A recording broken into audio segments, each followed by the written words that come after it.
മഞ്ഞിൽ കുളിച്ചു നിൽക്കുന്ന ശ്മശാനത്തിന്റെ അരികിലായി പാർക്ക് ചെയ്തിരുന്ന കാറിലേക്ക് പ്രണവ് ഡോർ തുറന്ന് സീറ്റിലേക്കിരുന്നു. മരവിച്ച സ്റ്റിയറിംഗിൽ മുറുക്കി പിടിച്ചതും ഉള്ളം കൈയിൽ ഒരു നനവ് പ്രണവ് അറിഞ്ഞു. കയ്യിൽ കടും ചുവപ്പ് നിറത്തിൽ രക്തം പടർന്നിരിക്കുന്നു. പരിഭ്രമത്തോടെ അവൻ പുറത്തിറങ്ങാൻ നോക്കിയെങ്കിലും അതിനു മുൻപേ ഡോറുകൾ തനിയെ ലോക്കായി.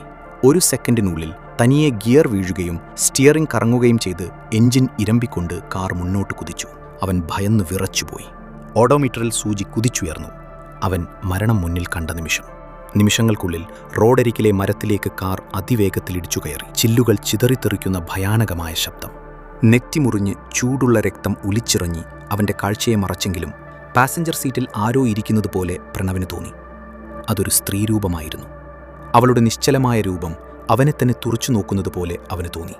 ആ ഭീതിയിലൊന്നും നിലവിളിക്കാൻ പോലുമാകാതെ പ്രണവിൻ്റെ ബോധം ഇരുളിലേക്ക് മറഞ്ഞു. ആശുപത്രി വരാന്തയിലെ മരുന്നിന്റെ രൂക്ഷഗന്ധത്തിനിടയിൽ പ്രണവിന്റെ ഉറ്റ സുഹൃത്ത് ജെറിൻ അസ്വസ്ഥനായി നടക്കുകയായിരുന്നു. ഐസിയുവിന് മുന്നിലെ ബെഞ്ചിൽ തളർന്നിരിക്കുന്ന പ്രണവിന്റെ അമ്മയുടെയും സഹോദരിയുടെയും കരച്ചിൽ ആ അന്തരീക്ഷത്തെ കൂടുതൽ ഭാരമുള്ളതാക്കി. ഇടയ്ക്കിടെ പുറത്തേക്ക് വരുന്ന നഴ്സുമാരോട് അവർ ആകുലതയോടെ എന്തൊക്കെയോ ചോദിക്കുന്നുണ്ട്. ജെറിന്റെ അരികിലെത്തി സബ് ഇൻസ്പെക്ടർ കാര്യങ്ങൾ ചോദിച്ചപ്പോൾ അവൻ വിശദീകരിച്ചു. ഇന്നലെ രാത്രി ഞങ്ങളുടെ കൂട്ടുകാരന്റെ ബാച്ചിലേഴ്സ് പാർട്ടിക്ക് വരുന്ന വഴി വണ്ടിയുടെ പെട്രോൾ തീർന്നപ്പോൾ കാർ ആ ശ്മശാനത്തിന് മുൻപിൽ ഒതുക്കിയിട്ടാണ് അവൻ എന്നെ വിളിച്ചത്. ഞാൻ ബൈക്കിലെത്തി അവനെ കൂട്ടിക്കൊണ്ടുപോയി. ഇന്ന് പുലർച്ചെ 6 മണിക്ക് പെട്രോളുമായി ഞാനാണ് അവനെ അവിടെ ഇറക്കിയത്. പക്ഷേ ഇതെങ്ങനെ സംഭവിച്ചെന്ന് ഒരു നിശ്ചയവുമില്ല എനിക്ക്. പ്രണവ് മദ്യപിച്ചിരുന്നതുകൊണ്ട് ഇതൊരു സാധാരണ അപകടമായി പോലീസ് എഴുതിത്തള്ളി. എന്നാൽ ജെറിന് അത് വിശ്വസിക്കാനായില്ല. 5-6 മണിക്കൂർ മുൻപ് കഴിച്ച വെറും 2 പെഗ് മദ്യം അവനെ ഇത്രത്തോളം തളർത്തില്ലെന്നും ആവശ്യത്തിനുറങ്ങിയ പ്രണവിന് ഇങ്ങനെയൊരു പിഴവ് പറ്റില്ലെന്നും അവൻ ഉറപ്പായിരുന്നു. അവൻ്റെ മനസ്സിൽ എന്തോ ഒരു ഭയം തോന്നി. പ്രണവിനൊന്നും സംഭവിക്കല്ലേ എന്നവൻ മനസ്സിൽ പ്രാർത്ഥിച്ചു. പ്രണവ് ഗൾഫിൽ പോയി ആദ്യത്തെ ലീവിന് വന്ന് ഒരു second hand Hyundai i20 car വാങ്ങിയതിന് 2 ആഴ്ചയ്ക്ക് ശേഷമാണ് ഈ ദുരന്തം സംഭവിച്ചത്. ഐസിയുവിൻ്റെ വാതിൽ തുറന്ന് പുറത്തുവന്ന ഡോക്ടർ പ്രണവിന് ബോധം വന്നെന്നും സാരമായ പരിക്കുകളില്ലെന്നും അറിയിച്ചു. 48 മണിക്കൂർ നിരീക്ഷണത്തിന് ശേഷം അവനെ വീട്ടിലേക്ക് കൊണ്ടുപോകാമെന്ന് കേട്ടപ്പോഴാണ് ആ അമ്മയ്ക്കും സഹോദരിക്കും ആശ്വാസമായത്. അല്പനേരത്തിന് ശേഷം ജെറിൻ അകത്തുകയറി പ്രണവിനെ കണ്ടു. ഭയം മാറാത്ത കണ്ണുകളോടെ കാറിനുള്ളിൽ താൻ അനുഭവിച്ച ആ നടുക്കുന്ന നിമിഷങ്ങളെക്കുറിച്ച് പ്രണവ് അവനോട് പറഞ്ഞു. കേട്ടത് വിശ്വസിക്കാൻ കഴിഞ്ഞില്ലെങ്കിലും ആ അവസ്ഥയിൽ കിടക്കുന്ന തൻ്റെ ഉറ്റ ചങ്ങാതി ഒരിക്കലും കള്ളം പറയില്ലെന്ന് ജെറിന് ഉറപ്പായിരുന്നു. ആശുപത്രിയിൽ നിന്ന് ഡിസ്ചാർജ് ചെയ്ത് കുറച്ചു ദിവസങ്ങൾക്ക് ശേഷം പ്രണവിൻ്റെ നിർബന്ധപ്രകാരം അവർ രണ്ടുപേരും അപകടം നടന്ന സ്ഥലത്തേക്ക് പോയി. മരത്തിലിടിച്ച് തകർന്നു കിടക്കുന്ന ആ കാറിനുള്ളിലേക്ക് അവൻ സൂക്ഷിച്ചു നോക്കി. സ്റ്റിയറിംഗിലും എയർ ബാഗിലും ഉണങ്ങിയ രക്തം പറ്റിപ്പിടിച്ചിരുന്നു. അത് പ്രണവിൻ്റെ നെറ്റിയിൽ നിന്നുള്ള ചോരയാണെന്ന് ജെറിൻ കരുതിയെങ്കിലും പ്രണവിന് അത് ഉറപ്പിക്കണമായിരുന്നു. സ്റ്റിയറിംഗിന് പിന്നിൽ നിന്നും എയർ ബാഗിൽ നിന്നും ആ രക്തത്തിന്റെ സാമ്പിളുകൾ ശേഖരിച്ച് അവർക്ക് പരിചയമുള്ള ഒരു ലാബിൽ പരിശോധനയ്ക്കായി നൽകി. ദിവസങ്ങൾക്ക് ശേഷം ആ റിസൾട്ട് വന്നപ്പോൾ അവർ രണ്ടുപേരും ഒരുപോലെ ഞെട്ടി. ആ കാറിനുള്ളിൽ 2 ഗ്രൂപ്പിലുള്ള രക്തമുണ്ടായിരുന്നു. ഒന്ന് പ്രണവിൻ്റെ O പോസിറ്റീവും മറ്റേതു AB നെഗറ്റീവുമായിരുന്നു. അതോടെ ഇതൊന്നും വെറും തോന്നലായിരുന്നില്ല എന്ന് പ്രണവിന് പൂർണ്ണമായി ബോധ്യമായി. ഒപ്പം പ്രണവ് പറഞ്ഞ ആ ഭയാനകമായ സംഭവങ്ങൾ ജെറിനും പൂർണ്ണമായി വിശ്വാസമായി. ആ റിപ്പോർട്ട് പ്രണവിൻ്റെ ഉള്ളിലെ ഭയം ഇരട്ടിപ്പിച്ചു. ആ കാറിനുള്ളിലെ കാഴ്ചകൾ അവനെ വേട്ടയാടിക്കൊണ്ടിരുന്നു. അന്ന് രാത്രി പുറത്ത് കനത്ത മഴ പെയ്യുന്നുണ്ടായിരുന്നു. ഉറക്കത്തിനിടയിൽ പെട്ടെന്ന് എന്തോ ഒരു ശബ്ദം കേട്ടാണ് പ്രണവ് ഞെട്ടിയുണർന്നത്. മുറിയിലെ തണുപ്പ് പെട്ടെന്ന് അസഹ്യമായി കൂടി. അവൻ മെല്ലെ കണ്ണു തുറന്നപ്പോൾ മുറിയുടെ മൂലയിലായി ഒരു നിഴൽ രൂപം നിൽക്കുന്നത് അവൻ കണ്ടു. അന്ന് ബോധം മറയുന്നതിനു മുൻപ് കാറിൽ വെച്ച് കണ്ട അതേ രൂപം. അവൾ തൻ്റെ നേരെ കൈകൾ നീട്ടുന്നതുപോലെ പ്രണവിന് തോന്നി. നിലവിളിക്കാൻ ശ്രമിച്ചെങ്കിലും അവൻ്റെ ശബ്ദം പുറത്തു വന്നില്ല. പെട്ടെന്നൊരു മിന്നൽ പിണറുണ്ടായ ആ സെക്കൻഡിൽ ആ രൂപം അപ്രത്യക്ഷമായി. ഓരോ രാത്രിയും കടന്നുപോയത് പ്രണവിനെ മരണഭയത്തിൻ്റെ നിഴലിലാഴ്ത്തിക്കൊണ്ടാണ്. ഉറക്കമില്ലാത്ത രാത്രികളിൽ ആ രൂപം അവനെ നിരന്തരം പിന്തുടർന്നു. ഭയം കാരണം മാനസികമായി തളർന്ന പ്രണവിനെ രക്ഷിക്കാൻ ജെറിൻ തൻ്റെ മറ്റൊരു സുഹൃത്തു വഴി ഡോൺ ബോസ്കോ എന്നയാളെ പരിചയപ്പെട്ടു. ഒരു മെന്റലിസ്റ്റും അമാനുഷിക കാര്യങ്ങളെക്കുറിച്ച് ആഴത്തിൽ അറിവുമുള്ള ബോസ്കോ പ്രണവിൻ്റെ മുറിയിലെത്തുകയും അവിടെയുള്ള മാറ്റങ്ങൾ ശ്രദ്ധിക്കുകയും ചെയ്തു. ആ മുറിയിലെ തണുപ്പിലും അന്തരീക്ഷത്തിലും നിറഞ്ഞു നിൽക്കുന്ന വേദന ബോസ്കോയ്ക്ക് അനുഭവിക്കാൻ കഴിഞ്ഞു. തൻ്റെ നിരീക്ഷണങ്ങൾക്കൊടുവിൽ ബോസ്കോ ശാന്തമായി പറഞ്ഞു, "ഈ ആത്മാവ് നിന്നെ ഉപദ്രവിക്കാൻ വന്നതല്ല പ്രണവ്. അവൾക്ക് നിന്നോട് എന്തോ പറയാനുണ്ട്. അതെന്താണെന്ന് നമ്മൾ കണ്ടുപിടിച്ചാലേ എല്ലാം അവസാനിക്കുള്ളൂ." പിന്നീട് അവർ 3 പേരും തകർന്നു കിടക്കുന്ന ആ കാറിനടുത്തേക്ക് പോയി. ആ കാർ വാങ്ങാൻ സഹായിച്ച ബ്രോക്കറെ അവർ വേഗത്തിൽ തന്നെ കണ്ടെത്തി.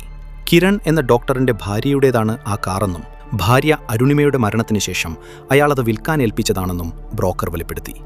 ബോസ്കോ അല്പനേരം ആലോചിച്ച ശേഷം പ്രണവിനെയും ജെറിനെയും നോക്കി പറഞ്ഞു, "നമുക്ക് ആ ഡോക്ടർ കിരണിനെ ഒന്ന് നേരിട്ട് കാണണം. എങ്കിലേ കൂടുതൽ വിവരങ്ങൾ അറിയാൻ കഴിയൂ." കിരണിനെ കാണാനായി അവർ നേരെ ആശുപത്രിയിലെത്തി. തന്റെ അപകടത്തെക്കുറിച്ചും കാറിൽ കണ്ട അമാനുഷികമായ കാര്യങ്ങളെക്കുറിച്ചും പ്രണവ് വിശദീകരിച്ചപ്പോൾ കിരൺ പറഞ്ഞു, പ്രണവ്, ഇതൊക്കെ തനിക്ക് ആ അപകടത്തിന്റെ ആഘാതത്തിൽ തോന്നുന്നതാണെന്ന് എനിക്ക് പറയാനാകൂ. ശാസ്ത്രീയമായി നോക്കിയാൽ ഇതൊക്കെ തന്റെ മനസ്സിന്റെ തോന്നലുകളാണ്. അരുണിമയുടെ മരണം എങ്ങനെയായിരുന്നു എന്ന് ചോദിച്ചപ്പോൾ അയാളുടെ മുഖത്ത് ഒരു മ്ലാനത പടർന്നു. സത്യം പറഞ്ഞാൽ അവൾ എന്തിനാണ് ആത്മഹത്യ ചെയ്തതെന്ന് എനിക്കിപ്പോഴും അറിയില്ല. ഇടയ്ക്കൊക്കെ ചെറിയ മനോവിഷമമുണ്ടെന്ന് പറയാറുണ്ടായിരുന്നു. പക്ഷെ അത് ഇത്രത്തോളം ഗൗരവമാണെന്ന് ഞാൻ ഒട്ടും കരുതിയില്ല. അവൾ മരിച്ചൊരു വർഷം കഴിഞ്ഞിട്ടും ആ ഒരു തിരിച്ചറിവ് നൽകുന്ന കുറ്റബോധം ഇന്നും എന്നെ വിട്ടുപോകുന്നില്ല. സങ്കടം ഉള്ളിലൊതുക്കി അയാൾ പറഞ്ഞു നിർത്തി. അരുണിമയുടെ മരണത്തിന്റെ യഥാർത്ഥ കാരണമറിഞ്ഞാലേ മുന്നോട്ടു പോകാൻ കഴിയൂ എന്ന് ബോസ്കോയ്ക്ക് ഉറപ്പായിരുന്നു. ബോസ്കോ തന്റെ അറിവ് ഉപയോഗിച്ച് അവളുടെ ആത്മാവുമായി കമ്മ്യൂണിക്കേറ്റ് ചെയ്യാൻ പലതവണ ശ്രമിച്ചെങ്കിലും ഫലമുണ്ടായില്ല. ദിവസങ്ങൾ കടന്നുപോയി. ഇതിനിടയിൽ അപകടത്തിൽ തകർന്ന കാറിന്റെ പണികളെല്ലാം കഴിഞ്ഞ് അത് പ്രണവിന് തിരികെ ലഭിച്ചു. ഒരു ദിവസം അരുണിമയുടെ കൂട്ടുകാരിയുടെ വീട് തേടി അവർ മൂവരും ആ കാറിൽ യാത്ര തിരിച്ചു. എന്നാൽ പാതി വഴിയിൽ വെച്ച് പെട്ടെന്ന് വണ്ടിയുടെ നിയന്ത്രണം പ്രണവിന് നഷ്ടമായി. സ്റ്റിയറിംഗ് തനിയെ കറങ്ങുന്നത് കണ്ട് പ്രണവും ജെറിനും ഭയന്നെങ്കിലും ബോസ്കോ അവരെ ശാന്തരാക്കി പറഞ്ഞു, പേടിക്കേണ്ട, അവൾ നമ്മളോട് എന്തോ കമ്മ്യൂണിക്കേറ്റ് ചെയ്യാൻ ശ്രമിക്കുകയാണ്. ധൈര്യമായിരിക്കൂ. ബോസ്കോയുടെ വാക്കുകൾ അവർക്ക് ധൈര്യം നൽകി. വിജനമായ കാട്ടുപാതയിലൂടെ കുതിച്ച വണ്ടി ഒടുവിൽ വൈകുന്നേരത്തോടെ കാടിനുള്ളിലെ ഉപേക്ഷിക്കപ്പെട്ട ഒരു പഴയ കെട്ടിടത്തിന് മുന്നിൽ ചെന്ന് നിന്നു. മരങ്ങൾക്കിടയിൽ മൂടൽമഞ്ഞ് പുതച്ചു നിൽക്കുന്ന ആ കെട്ടിടത്തിന് വല്ലാത്തൊരു നിഗൂഢത ഉണ്ടായിരുന്നു. വന്യമായ ആ നിശബ്ദതയിൽ അരുണിമയുടെ അവസാന ശ്വാസം ആ ചുമരുകൾക്കുള്ളിൽ എവിടെയോ തങ്ങി നിൽക്കുന്നതായി ബോസ്കോയ്ക്ക് തോന്നി. കെട്ടിടത്തിന് ചുറ്റും കനത്ത സുരക്ഷയുണ്ടായിരുന്നു. വലിയ ഇരുമ്പുവാതിലുകൾ പുറത്തുനിന്ന് പൂട്ടിയിരുന്നതിനാൽ അവർക്കകത്തേക്ക് കടക്കാൻ കഴിഞ്ഞില്ല. നിരാശയോടെയും അതേസമയം ഒരുപാട് സംശയങ്ങളോടെയും അവർക്ക് തിരികെ വീട്ടിലേക്ക് മടങ്ങേണ്ടി വന്നു. എന്നാൽ അന്ന് രാത്രി ബോസ്കോയ്ക്ക് ഉറങ്ങാൻ കഴിഞ്ഞില്ല. അരുണിമയുടെ ആത്മാവ് ആ കെട്ടിടത്തിനുള്ളിൽ എവിടെയോ കുടുങ്ങിക്കിടക്കുന്നതുപോലെ അയാൾക്ക് തോന്നി. ഒടുവിൽ ആരോടും പറയാതെ പാതിരാത്രിയിൽ ബോസ്കോ തന്റെ ബൈക്കുമെടുത്ത് വീണ്ടും അവിടേക്ക് തിരിച്ചു. കെട്ടിടത്തിനരികിലെത്തിയപ്പോൾ ജനാലകളിലൂടെ നേർത്ത വെളിച്ചം പുറത്തേക്ക് വരുന്നത് അയാൾ കണ്ടു. ബൈക്ക് ദൂരെ ഒളിപ്പിച്ചു വെച്ച ശേഷം ബോസ്കോ അതീവ രഹസ്യമായി കെട്ടിടത്തിനുള്ളിലേക്ക് നുഴഞ്ഞുകയറി. കെട്ടിടത്തിനുള്ളിലെ ഒരു മുറിയിൽ കർട്ടനുകൾക്ക് പിന്നിലായി നിഴലുകൾ ചലിക്കുന്നത് ബോസ്കോ കണ്ടു. അങ്ങോട്ടേക്ക് ഒളിഞ്ഞു നോക്കിയ ബോസ്കോ കണ്ടത് മരവിപ്പിക്കുന്നൊരു കാഴ്ചയായിരുന്നു. മാസ്ക് ധരിച്ച 3 പേർ ചേർന്ന് ഒരാളെ ശസ്ത്രക്രിയ ചെയ്യുകയാണ്. അവരുടെ സംഭാഷണങ്ങളിൽ നിന്നും അതൊരു നിയമവിരുദ്ധമായ അവയവക്കച്ചവട സംഘമാണെന്ന് അയാൾക്ക് മനസ്സിലായി. അവിടെയുള്ളവർ ഡോക്ടർമാരാണെന്ന് അവരുടെ രീതികളിൽ നിന്ന് വ്യക്തമായിരുന്നു. ഉടനെ തന്നെ ബോസ്കോ തന്റെ സുഹൃത്തായ SI രമേശിനും പ്രണവിനും ലൊക്കേഷനും വിവരങ്ങളും വാട്സാപ്പിലൂടെ അയച്ചു. എന്നാൽ അവിടെ റേഞ്ച് കുറവായതിനാൽ മെസ്സേജുകൾ പോയില്ല. എങ്ങനെയെങ്കിലും അവരെ വിവരമറിയിക്കാൻ ബോസ്കോ പതുക്കെ പുറത്തേക്കിറങ്ങി. റേഞ്ച് വന്നു. അവന് ആശ്വാസമായി. കോൾ ചെയ്യാനായി നമ്പർ ഡയൽ ചെയ്തതും പെട്ടെന്ന് പിന്നിൽ നിന്നും അവന്റെ തലയ്ക്ക് ശക്തമായ പ്രഹരമേറ്റു.